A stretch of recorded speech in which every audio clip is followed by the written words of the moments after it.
From the start, I wanted this video to be more than just a rundown of how to do a water fast and lose fat. While I do include a walkthrough, I also wanted to take a deeper look at the additional benefits to health and wellness that people report, and really dive in on the scientific research which backs everything up, as well as check for evidence behind some of the common criticisms of water fasting. In this video, we cover everything you need to know to maximize your results, from what to expect during a water fast and what's alright to consume during one besides just water, as well as common questions like how much fat will I lose per day, what will happen to my muscles, and will water fasting lower my metabolism. Rule number 1 though is to know your enemy. So the first question we should be asking is, what even is fat? Body fat is comprised mostly of fat cells, known scientifically as adipocytes. These cells are comprised of a lipid droplet surrounded by a thin membrane. The lipid droplet can grow and shrink as needed, allowing the fat cell to expand and contract. The human body contains over 30 million of these cells. Simply put, the goal of any fat loss method is to reduce the size of these millions of little drops in the millions of fat cells across your body. As I'm sure you know, these cells don't just exist to thwart our fashion choices. They provide a way to store excess energy long term. This way, if we eat more food than we need, the excess energy can be stored for release during conditions in the future when we are eating below what we need. One of the first mentions of dieting was in the year 1087, when William the Conqueror, having become too fat to ride his horse, decided he would stop eating solid foods and undertake a liquid-only diet. This would mark the beginning of humans categorizing what they consume based on certain qualities and using those labels to adjust their intake and lose weight. In 1863, William Banting expanded on the idea, but with added precision. He figured out you don't actually need to cut out all solid foods. He noticed that specific foods such as sugar, starch, beer, milk, and butter seemed to play a disproportionately high role in fat gain, which led him to publish one of the earliest fat loss guides. So we've gone from dividing foods based on solid and liquid to now a more complex system. But wouldn't it be better if we could take the precision even further, people thought? Researchers began developing a system to compare all foods.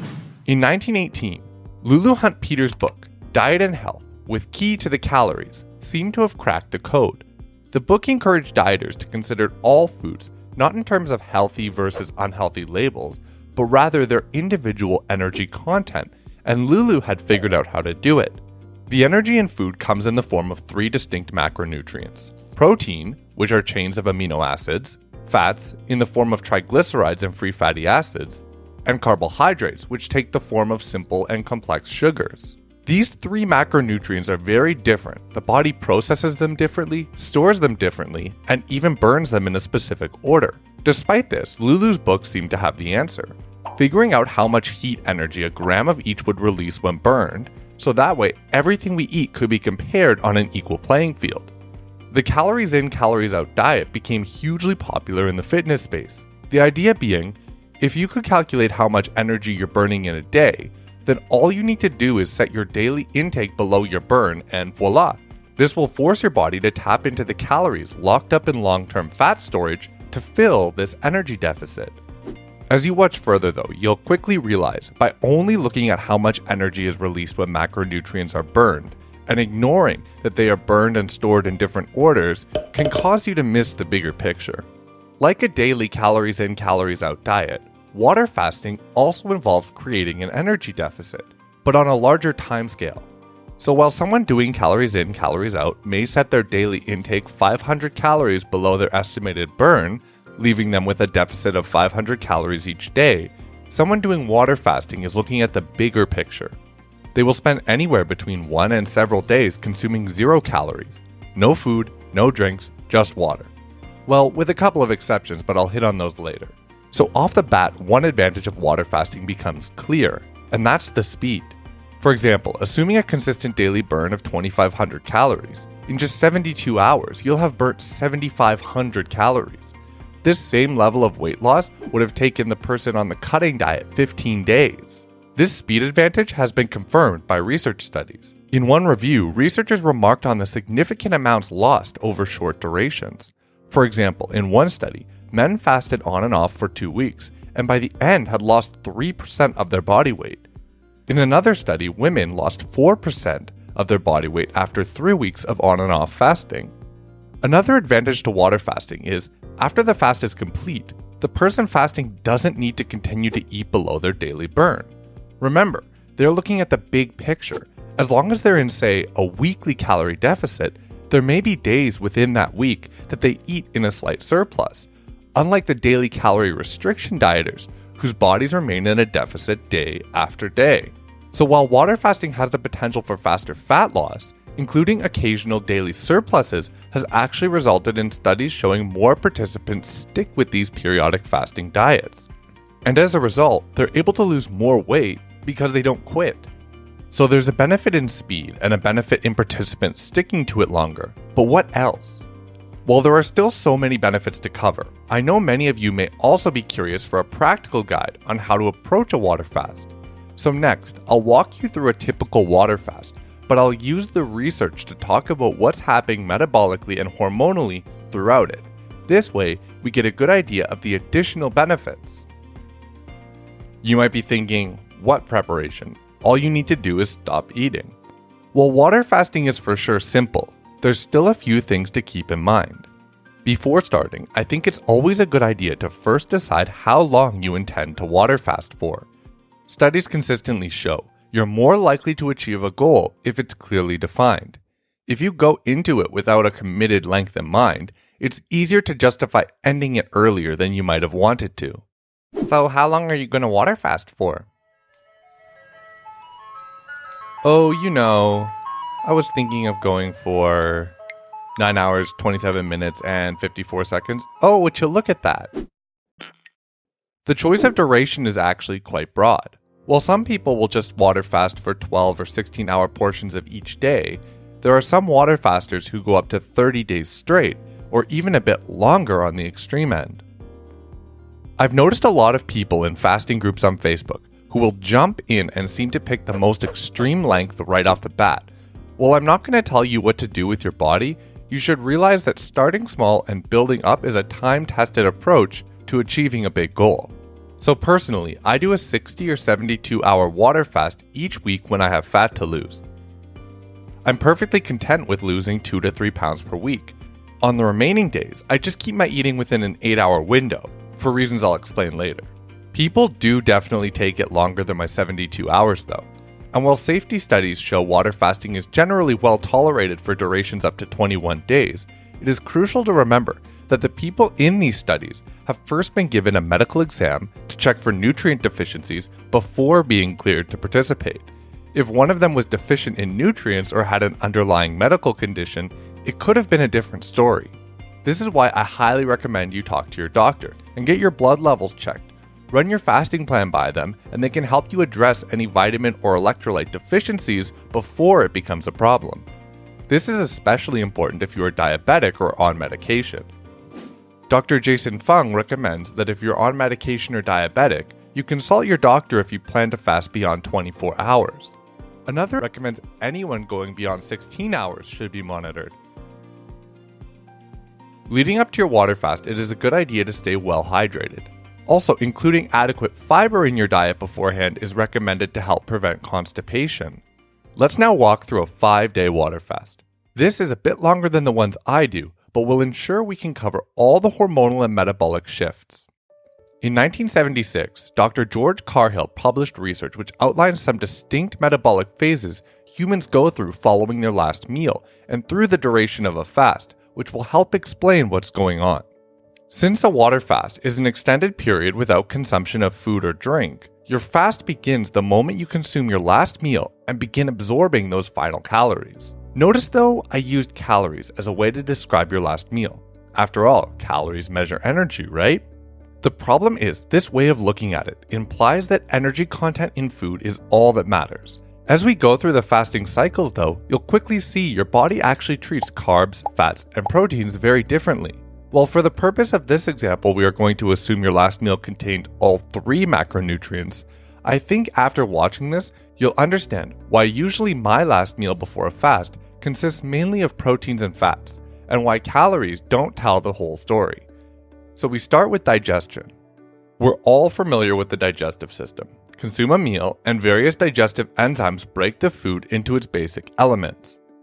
Dietary fats, which usually take the form of triglycerides, are emulsified into smaller droplets, allowing enzymes like pancreatic lipase to go to work on them, splitting them into their individual free fatty acids, which can then enter the bloodstream via lacteals, where they can either fuel cells throughout the body or be absorbed into fat cells for storage. Carbohydrates, too, are often consumed in more complex forms than what can be absorbed into circulation. These complex polysaccharides, which are chains of unique sugars, also need to be broken down by digestive enzymes into their simpler monosaccharide forms before they can be absorbed. Glucose is the body's preferred monosaccharide and can be used immediately after absorption.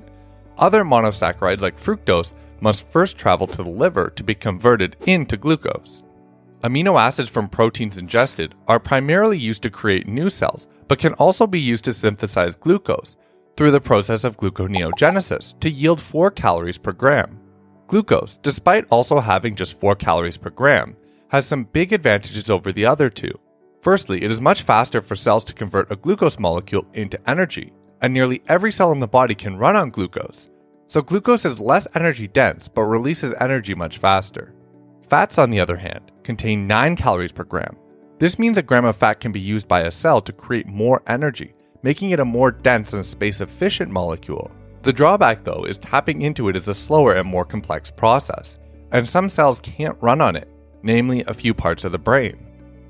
Over centuries of evolution, our bodies, taking into account the pros and cons of these different macronutrients, have developed a response which ensures everything is used in the most efficient way. To achieve this, it uses the hormone insulin, a hugely important hormone when talking about any fat loss method, especially water fasting. When levels of nutrients in the blood increase after a meal, the pancreas detects this and releases bursts of insulin, causing blood levels of insulin to rise.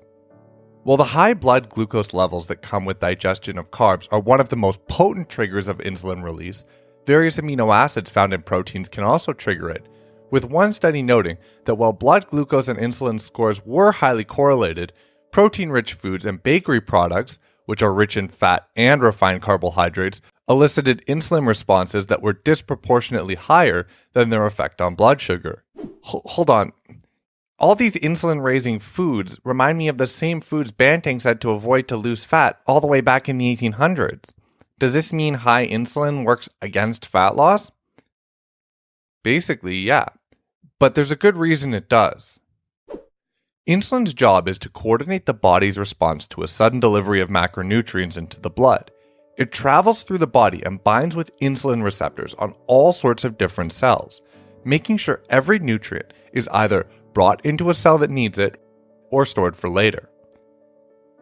Because the glucose it gets from carbs delivers energy rapidly and with the least amount of oxygen required, the body prioritizes burning that first. Insulin binds with cell receptors, letting them bring glucose in right away. Most cells are able to store a small supply of glucose within themselves to be used for instant energy. Many of these cells, including muscle cells, rely directly on insulin to be able to absorb this glucose.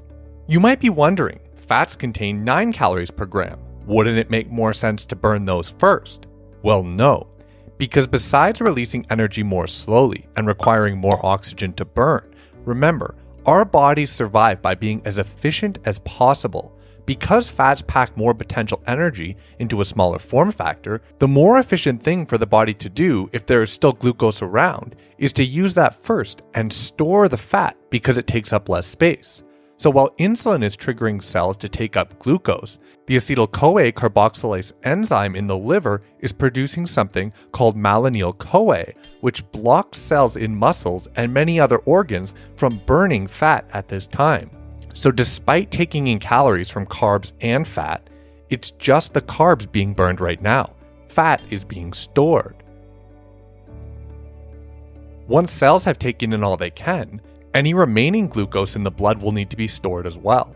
Your body actually possesses a short-term way of storing energy from carbohydrates, which it fills first. This is super relevant to fat loss, but often not talked about. It stores the glucose as something called glycogen. Glycogen is simply a more complex and stable sugar, which acts as a short-term storage option. Insulin activates the liver enzyme hexokinase, which instructs liver cells to trap passing glucose within them. It then activates enzymes, which synthesize glycogen out of this glucose. The liver has a capacity of about 100 grams of glycogen. Additionally, another 500 grams or so of glycogen can be stored in the muscles. All in all, this glycogen can represent up to 2,000 calories of stored sugar. Since this glycogen is stored along with water, being fully carbed up will make your muscles look a bit bigger, and you'll weigh a bit more too. Once those first two options are filled, insulin continues to bring the blood glucose down by stimulating the liver to convert glucose into fat for storage. It does this by first turning the glucose into lipoproteins. These lipoproteins are then ripped apart in circulation into free fatty acids. Since it just packed 24 hours worth of glycogen into short-term storage, and the malonyl-CoA is preventing cells from burning fat, this fat being created in the liver, along with the fat from your meal, circulates the blood as lipoproteins. High insulin levels activate pathways which tell the fat cells to begin expanding, absorbing the fats out of the blood and locking them into storage. And of course, it wouldn't make sense to fill fat cells up just to empty them out again. So as long as insulin levels are elevated, the breakdown and release of fat from these cells is also prevented. Insulin does this by tying up multiple components in the pathways which release fat from cells. So despite both macros containing calories, for the foreseeable future, we're running mostly on just the carbs, and the fat is being securely locked away. What about the proteins during all of that? Remember that amino acids aren't primarily for energy. They are the building blocks of our body. Amino acids enter what's called the free amino acid pool. Between meals, a small amount of amino acids in muscle are broken down and enter the pool at a rate of about 75 grams per day. Some of them are used to synthesize key hormones such as serotonin. The liver can also convert amino acids from the pool into glucose through gluconeogenesis. Right now though, the elevated insulin levels are telling the body that that's not necessary. These new amino acids instead signal growth pathways as they replace the amino acids lost from the pool before the meal. The amino acid leucine is a particularly strong trigger of this protein synthesis, triggering the mTOR pathway, which stimulates cells to grow, divide, and take full advantage of the opportunity. Interestingly, the more protein you typically eat, the more is broken down into the pool between meals. And on the flip side, engaging in resistance training, in other words weightlifting, actually reduces the overall amount of breakdown between meals. Now that we've covered what happens with all the macros, we can get on with the fast and enter the post-absorptive period, which usually starts after about 4 hours and lasts about 24 hours. I usually start my water fast at midnight, so when I wake up the next morning, this is where I am. During this period, falling insulin levels tell the liver blood glucose is getting too low, and that it's time to stop turning glucose into glycogen. The system now operates in reverse, and the 2,000 calories of stored glycogen begins getting turned back into glucose and released into circulation to keep powering your brain and muscles. This breakdown of glycogen into glucose keeps insulin levels up, so as long as we have glycogen left, fat also stays locked away in the fat cells. As far as hunger goes, levels have been measured in fasting subjects by examining levels of the hormone ghrelin. Ghrelin is sometimes called the hunger hormone, and studies have shown that over this first day, it will rise during meal times only to fall again after you miss the meal. Now, as the 16-hour mark approaches, glycogen stores are nearing depletion. As this happens, blood glucose and insulin levels fall. Hunger signals reach their highest point here, and you may even feel like you have difficulty concentrating. In my opinion, this 16 to 28 hour period is the hardest part of any fast. Contrary to what many would assume though, from here, everything actually gets better. While our ancestors did it all the time, many people today have never even gone without food beyond this point, so they simply assume it only gets worse from here. That's not the case though. See, while you might be feeling frustrated and hungry, your body is implementing an amazing metabolic shift. Since insulin levels have fallen, fat cells are now able to begin releasing free fatty acids back into the bloodstream. It's during this 16 to 28 hour period that cells like your muscles are shifting over to burning this fat for fuel. Now, a small number of cells, such as red blood cells, will always need glucose, but through a mechanism called gluconeogenesis, the liver and kidneys are able to synthesize a small amount of glucose out of a variety of different substrates. Glycerol stored in fat cells, amino acids in the free pool, lactate, and pyruvate can all be turned into glucose for these few cells. This also begins happening now. Interestingly, in most mammals, this small amount of glucose created in the body would be used to fuel the brain too. But because our brains are so large and key to our survival, we humans are unique in that our brains actually have a backup plan. While no mammal's brain can run on free fatty acids directly, in humans, the liver is able to partially oxidize them for energy, releasing special fat-derived byproducts called ketone bodies, which are able to cross the blood-brain barrier and begin powering parts of our brain too, something even hibernating bears can't do. Further proof that this is a situation our bodies are built to expect. Fasting is in our DNA. Unlike muscle, which shifts quickly to running primarily on fat for energy, as glycogen runs out, the brain's shift takes a bit longer to reach peak ketosis. By day 4, though, research has shown that subjects' brains are running on as much as 75% ketones. While the shift to running primarily on fat was between 16 and 28 hours in this example, remember, we were assuming a full supply of glycogen going into this. If your last meal didn't contain many carbs, your glycogen levels would have already been lower, meaning the transition would have happened a bit sooner.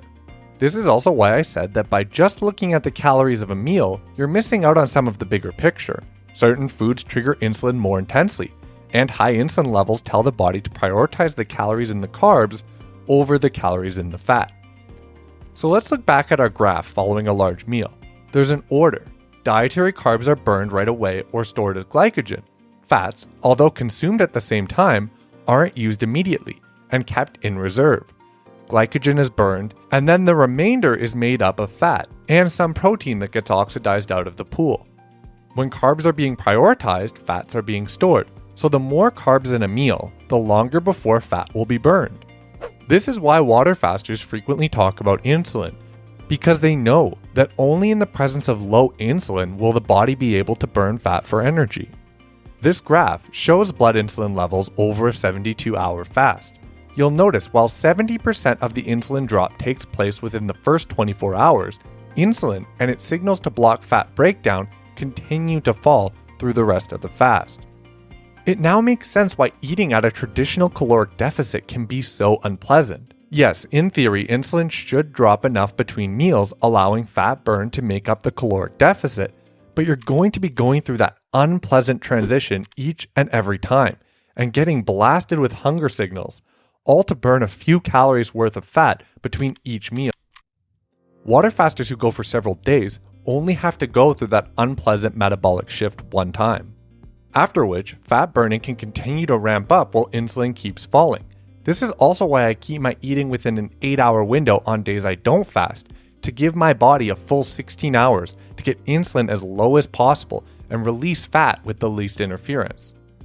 Studies have shown once in this fasting state, if you eat even just 7.5 grams of glucose, the insulin response will snap you out of burning fat, and cells will once again prioritize burning through these new carbs, locking the fat back up. Kinda explains why water fasters can seem so adamant that it must be water only. Assuming you don't do this though and break it, what kind of fat loss can you expect after this shift? During the first 5 days of a fast, subjects tend to lose weight far more rapidly than they do later on. One study, for example, saw a subject lose an average of 0.9 kilograms over the first 5 days of his fast, while the days afterwards averaged about 0.3 kilograms lost per day. So does this mean you'll lose more fat over the first 5 days of a fast? Actually, no. The enhanced initial weight loss is caused not by excess fat being burned, but by the body's switch to burning fat and ketosis itself. The switch causes the body to drop large amounts of sodium. Since sodium is one of the main electrolytes used to hold water in our bodies, the body also begins dropping water, leading to this extra weight loss. This is also why many experts recommend consuming sodium during your fast, to replace these accelerated losses. The rapid loss of sodium at the beginning of a fast can even result in symptoms of hyponatremia, including headaches and dizziness. Many, including me, choose to consume between 0.5 and 1 teaspoon of sodium chloride per day to help offset these losses. I have another video where I dive deeper into this topic. Electrolytes like sodium, potassium, and magnesium have no caloric value, don't spike insulin levels, and play a key role in maintaining proper fluid balance within the body. This is why it's smart to get your blood levels checked before fasting. And beyond sodium, many choose to supplement potassium and magnesium as well during water fasts for added insurance against losses. Sodium chloride is typically supplemented at a rate of about 0.5 to 1 teaspoon per day during water fasting. 1 to 1.5 teaspoons of potassium chloride is usually what's recommended for potassium. For magnesium though, you'll want to check the back label. It's normal for supplements to comprise as little as 15% actual magnesium, so check the back of the bottle and aim to get no more than 350 milligrams of actual magnesium. You can also pick up a pre-dosed electrolyte formula, but make sure it's fasting friendly. Often these formulas will include glucose, which as we know breaks a fast. If I manage to find a good one, I'll link it in the description below. Back to water weight. Once you finish your fast and consume carbohydrates again, the portion of the weight loss that was water weight will return. This can actually discourage some people who mistakenly think that all the fat they had lost has just returned. But don't worry, although water weight will return, you'll still be down by the fat you lost. How much actual fat you'll lose will depend on your personal energy expenditure, but as a general rule, you can expect to lose somewhere between a half and a whole pound per day, putting our subject's daily loss of 0.3 kilograms or 0.66 pounds comfortably within that range. So now we're over 24 hours into our fast. At this stage, water fasters might also begin to notice a mental shift. Clinicians have noted in subjects increased levels of alertness, mood improvement, a subjective feeling of well-being, and even occasionally euphoria.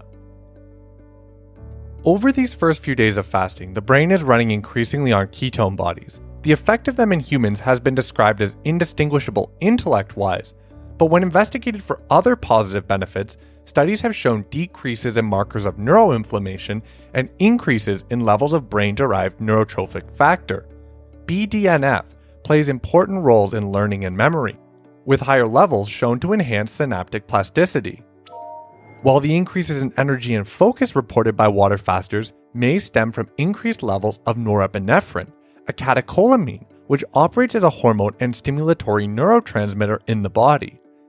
In normal subjects, levels are usually near zero during sleep and reach their highest levels during the fight or flight response. However, during fasting, levels rise rapidly. One study saw subjects' norepinephrine levels more than double over a 4-day fast. Norepinephrine's ability to increase arousal and alertness explains a lot of the mental effects fasters report, including explaining why some find they sleep less during their fasts. Doctors and researchers also use these elevated levels to explain why studies often show that when water fasting, subjects' resting energy expenditure often remains constant or even increases. In the same study which saw the increase in norepinephrine levels, subjects' resting energy expenditure actually increased over the course of their fast.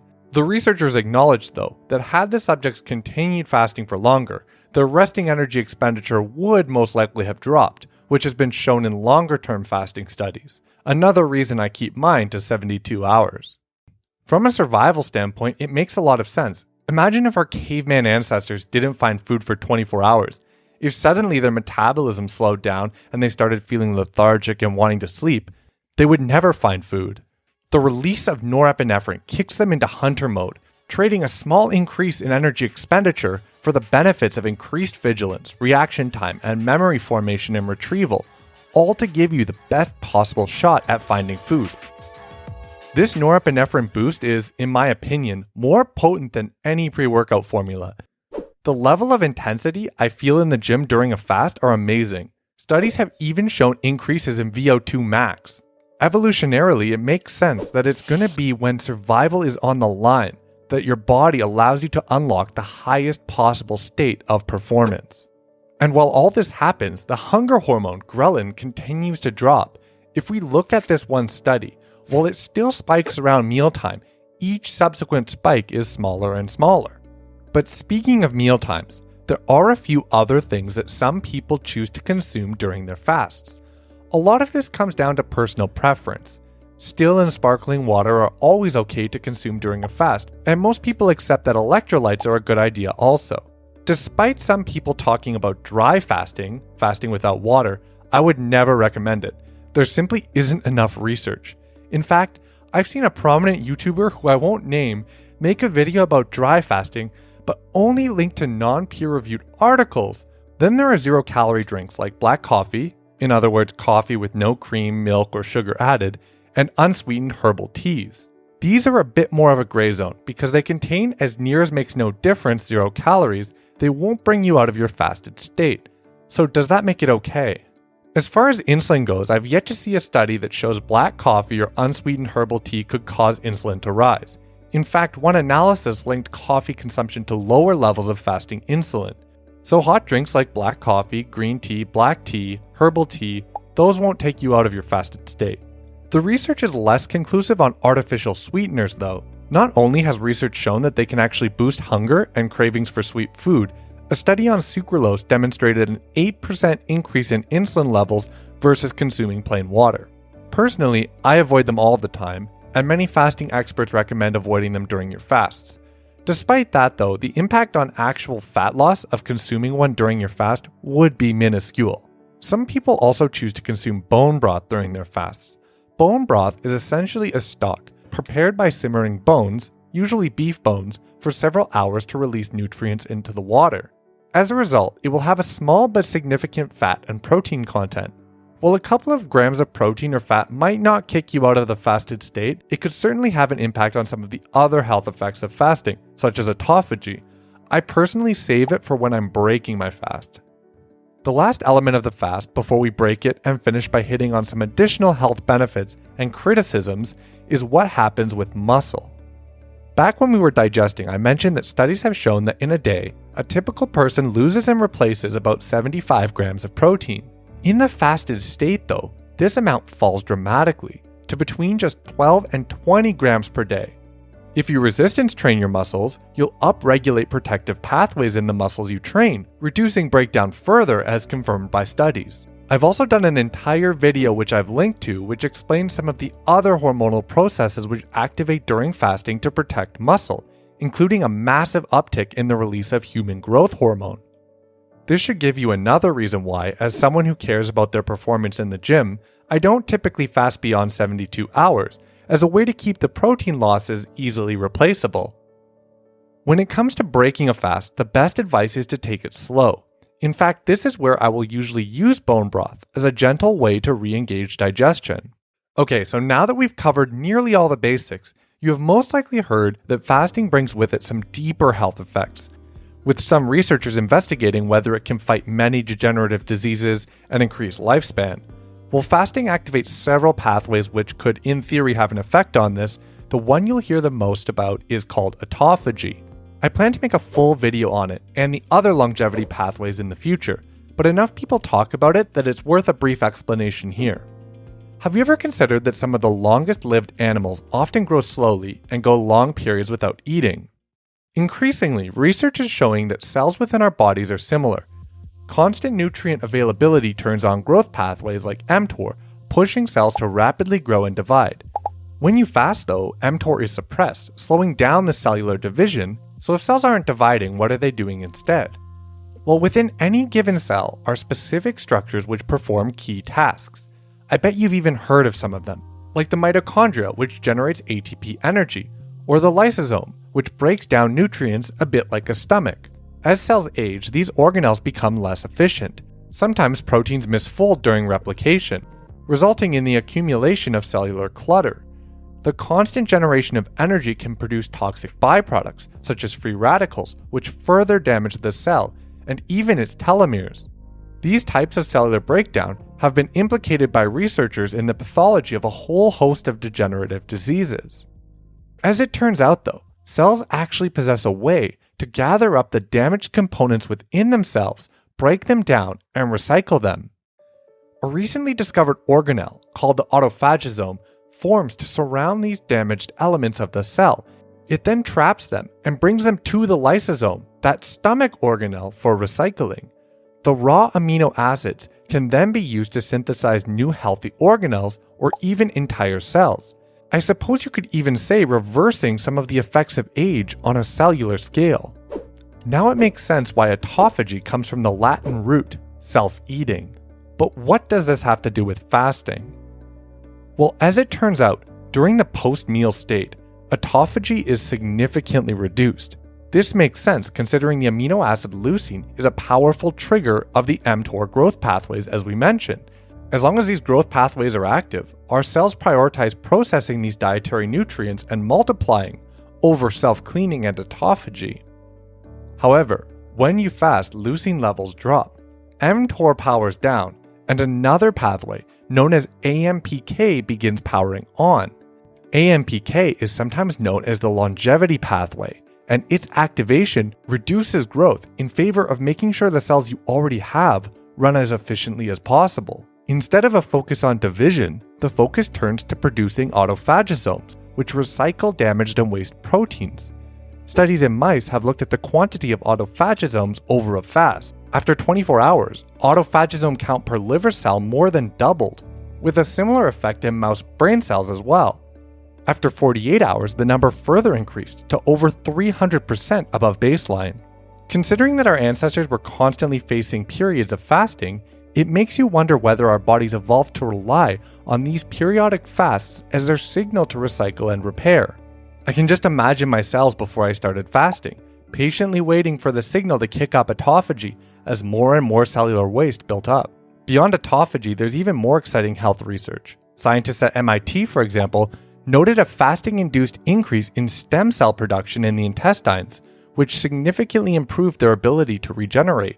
I'll cover autophagy and these other pathways further in an upcoming video. Hearing all of this though, it makes more sense when you read studies like this one, which found mice which were put on an every other day fasting diet lived 30% longer. Before we end this video, I want to address one of the most common criticisms of fasting that you'll hear, which is that you'll slow down your metabolism. Well, we've already seen that that's not true during shorter water fasts, and in a study of a 4-day fast, resting energy expenditure actually increased. The same can't be said for traditional calorie restriction diets. In fact, research on these consistently shows subjects that set a deficit will lose weight for a while, but slowly, their total energy expenditure will creep down.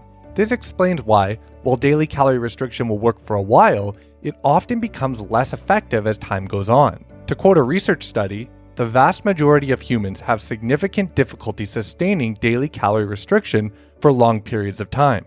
In order to work around the fact that fat losses from daily calorie restriction are difficult to maintain, those who are into fitness will typically cut down to a goal weight and then begin gaining fat back in an endless cycle of bulking and cutting. From a survival perspective, this makes perfect sense. If your body didn't consistently calibrate its energy expenditure to bring it closer to what was available, long-term survival would be threatened. Take this study published in the New England Journal of Medicine. When subjects set a deficit to lose 10% of their body weight, total energy expenditure dropped by over 300 calories. The same way our muscles adapt to training by increasing in size, our metabolism can adapt to periods of increased or decreased energy intake. Fasting obviously can't result in this matching effect though. It's not like your body can drop your total energy burn down to zero, which is why it instead pumps you with energy. My theory is that it does this to give you the best shot at finding food. Fast long enough, and of course studies show energy expenditure begins to drop, with one study showing a drop of 20% by the end of a 30-day fast. But for the first several days, it remains elevated, almost like it's taking a bet that you'll be able to quickly find food. So there you have it. I could go on and on, but I think at this point, we've achieved our goal of providing a general overview. We touched on aspects of hormones, metabolism, best practices, and criticisms, all with the actual research to back it up. Also, this channel just has 5,000 subscribers, so if you want to make sure you see my next video, consider subscribing, or you may never see me again. Also, feel free to follow me on Instagram, shoot me a DM, like all my pictures if you must insist. It's up to you. And lastly, if you're into science and nutrition, check out the kitchen tech startup I work at. We sell a device which uses precise heat control to automate cooking and take the error out for consistent results every time. The cooking method is called sous vide. Imagine programming it to have a steak ready for right when you break your fast. My co-founders don't even know I'm including this mention, but seriously, it's very helpful if you have trouble getting a great result in the kitchen and don't want to pay restaurant markups. So if it sounds like something which would make your life better, I invite you to check it out. I linked it in the description as well. Okay, that was a long one. If you want to see my other fasting related videos, I'll put some links on the screen. And as always, until next time, D-Man signing off.